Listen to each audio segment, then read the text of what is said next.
What if I don't like it? It's going to be for 2 years. This is a 2-year commitment.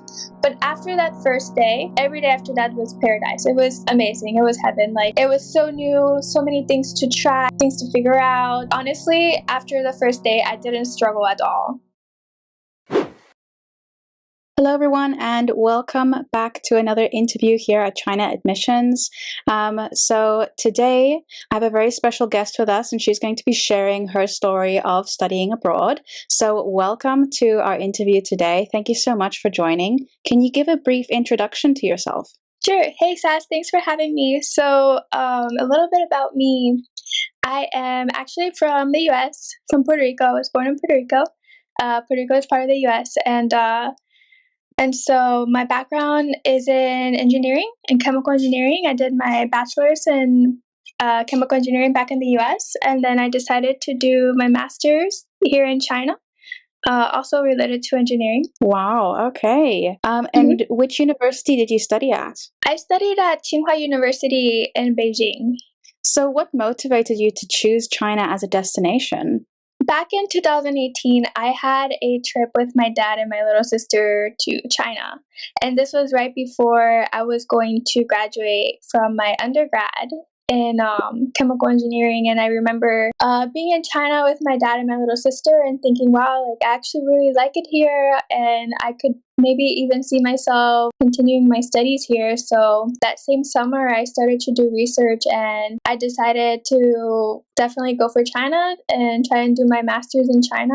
I was considering other countries, but in the end, I decided to stick with China because I thought China would be the place that would be the most different. The most, maybe even like, I was even looking for like a culture shock sort of deal. So that's the reason why.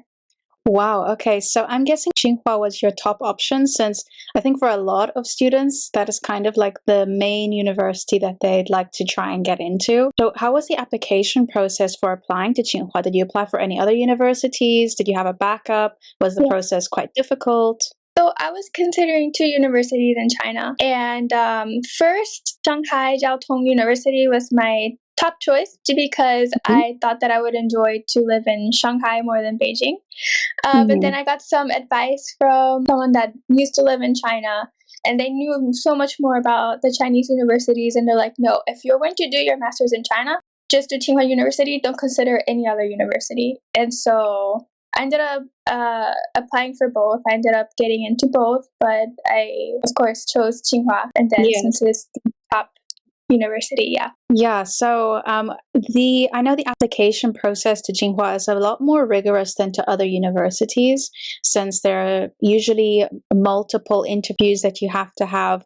How was that process to go through, especially as an international student? It can be quite daunting. Actually, I met a friend through Instagram that I saw she was living in Beijing and studying at Tsinghua, and so I reached out to her through Instagram and asked her for some help. So I'm very thankful that I had her to kind of guide me through it. Definitely had to wait a few months. It was a little bit nerve-wracking to wait for the results, but then very happy. Yeah. Okay, great. And were there any particular features or strengths of the university or the program that really stood out to you while you were doing your research? Yes, absolutely. So while I was looking at programs at Tsinghua University, basically, I only applied to one program after finding like the one, which was IMEM, the IMEM, the International Masters in Engineering Management, and they just checked marked all my boxes. They're a very, very unique program. I really, really recommend this program to anybody. And so basically, this program, they attract people with engineering background, with undergraduate degrees in engineering. Doesn't have to be, but typically the people that do their masters in the engineering management program did have their background in engineering.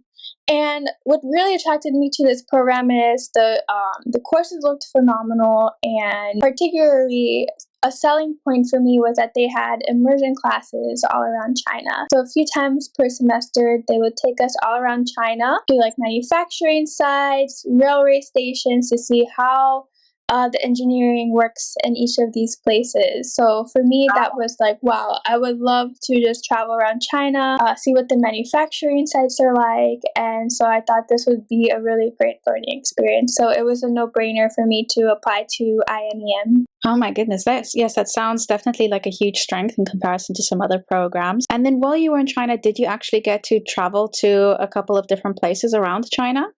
Yeah, IMEM took us to Shanghai, and we saw like the main railway command center, which was super impressive. And they also took us to Nanjing, and we got to see some more of the historical sites there. Okay, great. And how was your experience with adapting to a new culture and an environment in China? It's very different depending on which country you come from. And were there any initial challenges that you faced? Yeah, so I mean, I was seeking this difference when, thinking of like moving to a new country. But honestly, I would say like I don't want to even call it a bad day, but let's say maybe my only bad day was the first day where I'm having this adrenaline rush, thinking like, oh my gosh, what if I don't like it? It's going to be for 2 years. This is a 2-year commitment. But after that first day, every day after that was paradise. It was amazing. It was heaven. Like, it was so new, so many things to try, so many new things to try, things to figure out. And so, quite honestly, after the first day, I didn't struggle at all. Okay, After, great. yeah, it wasn't until that I graduated and came back to China because due to the pandemic, I was studying online for some of the time. And so it wasn't until I came back to China a year ago that I was working in a manufacturing site, being the only foreigner, being one of the only girls in a small town in China that I felt more of like this culture shock difference where I did struggle a bit. Wow. Yeah. Okay.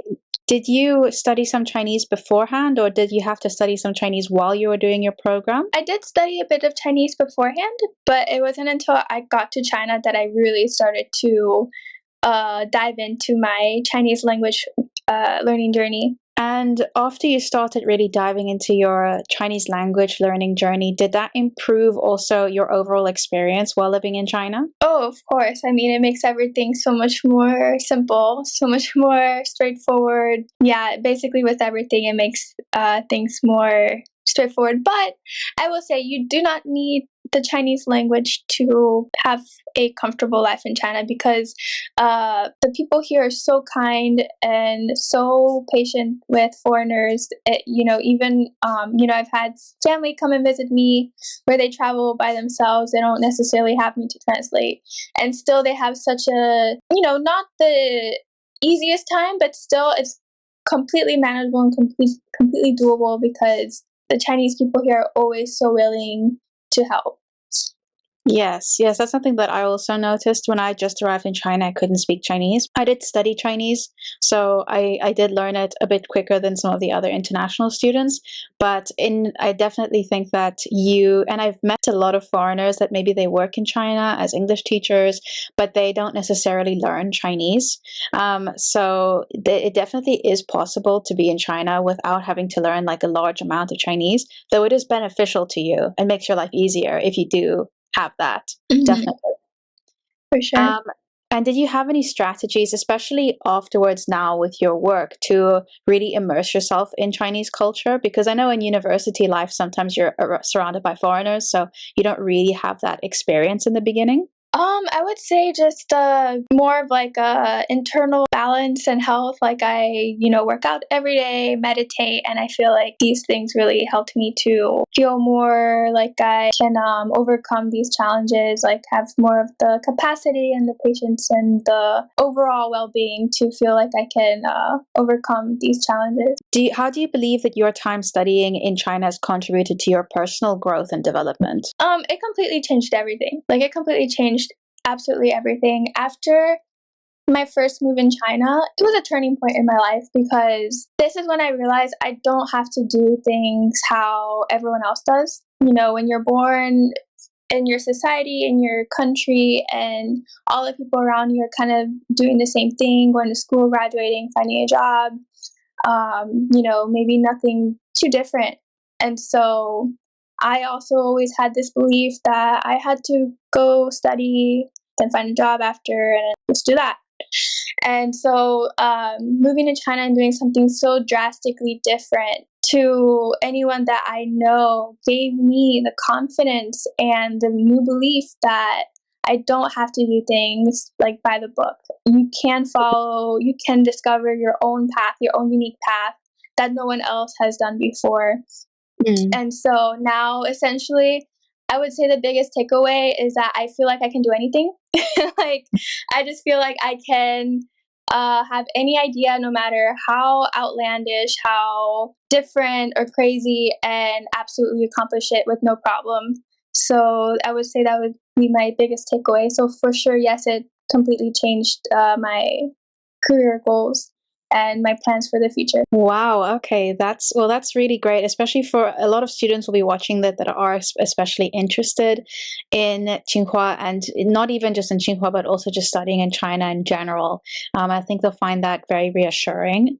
So thank you so much for joining today and for joining our interview. It was such I think a great experience, and to share your story is definitely going to help so many students. I hope it does. Thank you so much for having me. Okay, thank you. And to everyone else who is watching the interview, if you are interested in applying to university, you can start the application for 2024, and you can do that on our website, which will be linked below.